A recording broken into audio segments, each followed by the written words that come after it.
Hey guys, Drifter here. Welcome to Black Ops 2 In Depth. In today's episode, we're going to be talking about the millimeter scanner, or as other people call it, the X-ray sight. This is a very unusual attachment, and it's unique to Black Ops 2. Nothing like this has been done in previous Call of Duty games, at least not as far as I know, so I thought it'd be something neat to talk about today. This is usually unlocked last. It's unlocked last on the assault rifles and the submachine guns. I say usually because I'm scratching my head, and I don't think any other gun has a different attachment last. Some of them might have like select fire, rapid fire, or something funny like that last, but typically the millimeter scanner is the last thing that you unlocked, and they made it that way because the developers are worried that this could be an overpowered sight. It has a lower level of zoom than the reflex sight. If you'd like to know about the reflex sight, you can just go ahead and watch Xbox Ahoy's video about that one. This one has a much lower level of zoom, and on some weapons, most notably assault rifles, and a tiny bit on SMGs, it actually has a lower level of zoom than just aiming down your sights, because in COD games, when you aim down your sights to simulate the extra level of focus that you would have when doing this in real life, it actually zooms in a little bit, and the millimeter scanner, in order to balance it and probably to make it a little bit more useful for actually scanning the walls around you, has a rather low level of zoom, so it'll zoom further back than your actual iron sights. What it does, if you don't know or haven't seen me do it in this gameplay, is reveals enemies behind cover. Somebody that's camping in a building, it can spot them through the walls just so long as they aren't moving particularly fast, and sometimes if they are moving a little bit. It's designed to be something of an anti-camper weapon and lets you check around corners without actually having to use a radar or anything like that. So, for example, if I were playing on Hijacked and I wanted to check out the upper bedroom to see if there was any sort of weird action going on up there, I could scan right through this wall and look, what do I see but two subscribers engaged in some rather abnormal and somewhat intimate relations, and it allows me to kind of pre-aim down sights and pre-fire or wallbang them or something like that, kill them very easily. It also sees through floors and ceilings. If I wanted to, I could look through the floor on Hijacked and see all the people below down there doing whatever it is that they do, playing patty cake perhaps, or holding a hardpoint point, and that would let me know exactly where they are, and it also lets me know that it is a perfect time to throw a grenade through this little hatch over here, which if you haven't seen is utterly amazing, and I can clean all of them out. The types of surfaces that you can see through with the millimeter scanner are light cover, heavy cover, teammates, vehicles, and smoke. I did a lot of testing and I couldn't find any actual surfaces in the game that the millimeter scanner didn't penetrate through. It just pretty much seemed to see through everything, and if you find something that it can't see through, please let me know, with the exception of that it does not detect enemies through areas that are not walkable on the map. You see this in Hijacked with the underneath area. When you go around corners, you think you could kind of look through the walls and see people, but since those areas aren't programmed as a walk space or an actual 3D space on the map, they're just kind of empty. It can't punch through them. So when you're trying to look through corners of the map or through areas that you can't normally walk or traverse through, sometimes it doesn't work particularly well.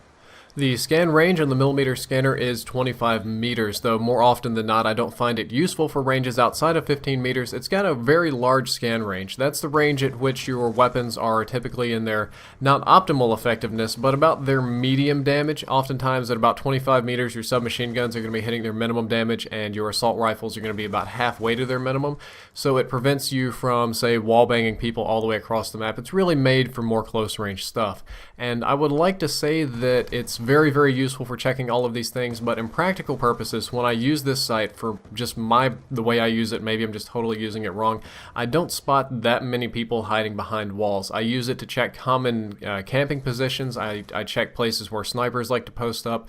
I check choke points, that sort of stuff, but it's not like if you put on the millimeter scanner you get an extra radar and you're going to be able to see everybody all the time.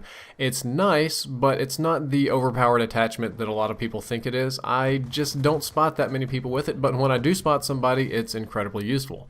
The only way to prevent being on the millimeter scanner is to use cold-blooded. Cold-blooded users just won't show up, and if you don't like being on the millimeter scanner, be sure to use cold-blooded.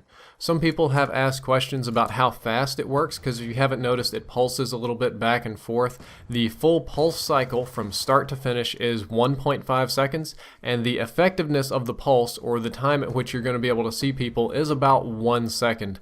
It's a little bit of variation to this because it's not an instant on-off. It kind of flows, it ramps up and ramps down, and when people are moving really fast, or if you're not directly looking at them, you're not going to be able to see them. But the full cycle is 1.5 seconds, so that's 2 pulses every 3 seconds, and people are going to be visible for 1 second, so people are going to be visible for about 2/3 of the time that you look down the sight.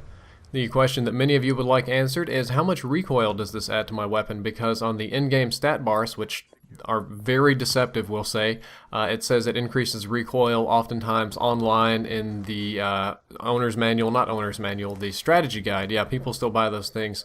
It says that the recoil increases with the millimeter scanner, and I have done a lot of tests with this, and I've come to two different conclusions. One hard conclusion, one's more of a softer conclusion. Number one is that the visual recoil is higher than normal. When you use the millimeter scanner, the dot or crosshair type sight in the middle tends to wobble a lot more. The red dot sight, the ACOG sight, the other sights are more or less steady. They don't shake very much, but the millimeter scanner sight shakes quite a lot. I would kind of say it shakes a little bit more than the target finder sight, except it's zoomed out more and you're using it in close quarters combat, so it seems like it has a lot of shake, and it really does. It's kind of annoying in a way, but if you keep it in the same general area and treat it like a red dot sight, it shouldn't be a big problem. When it comes to the actual recoil on your gun, where the bullets are actually going, where they're kicking, and what they're doing, I'm going to say that recoil is a bit weird. I did a lot of testing this morning with some subscribers, and I couldn't get a consistent one-size-fits-all result for this particular attachment. The millimeter scanner did definitely change the recoil on just about every weapon, but these were mostly slight changes. Most of the weapons didn't get a drastic change one way or the other, and they did change both ways. Some weapons were made slightly more accurate, some weapons were made slightly less accurate, and some just became less or more precise, or just got a completely different recoil pattern when I put the millimeter scanner on it. I tested about 80% of the weapons which are compatible with this sight, and I could not find a solid pattern.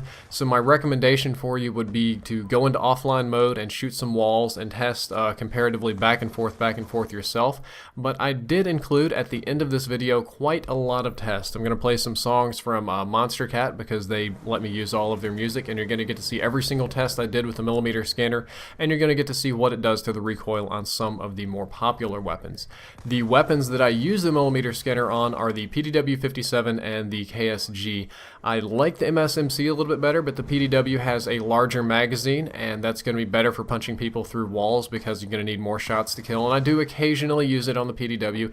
I use it quite a lot on the KSG, not necessarily for wall banging people. That's kind of fun in hardcore mode, but in core mode it's a lot harder. I use it so that I can see them around corners and line up my sights so that I can almost kind of sort of pre-fire them with the KSG, which makes me look godlike, and I like being godlike. That's really nice. So those are the two weapons I use it on.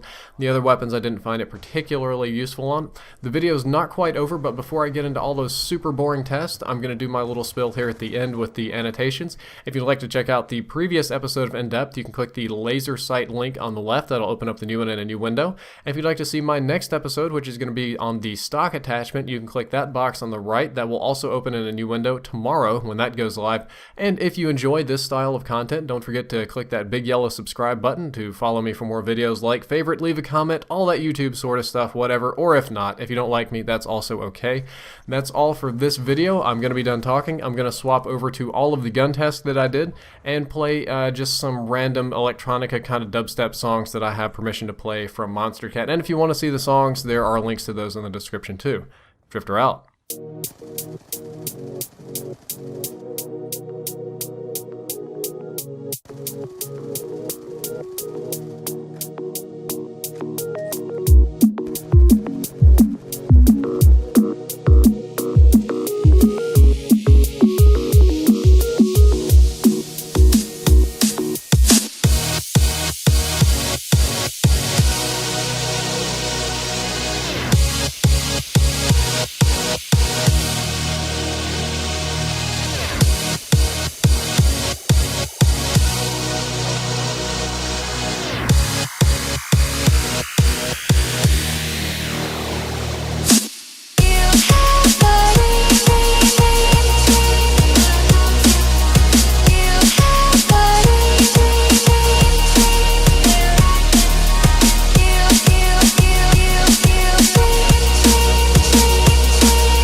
summertime through blue and white, where I can fly.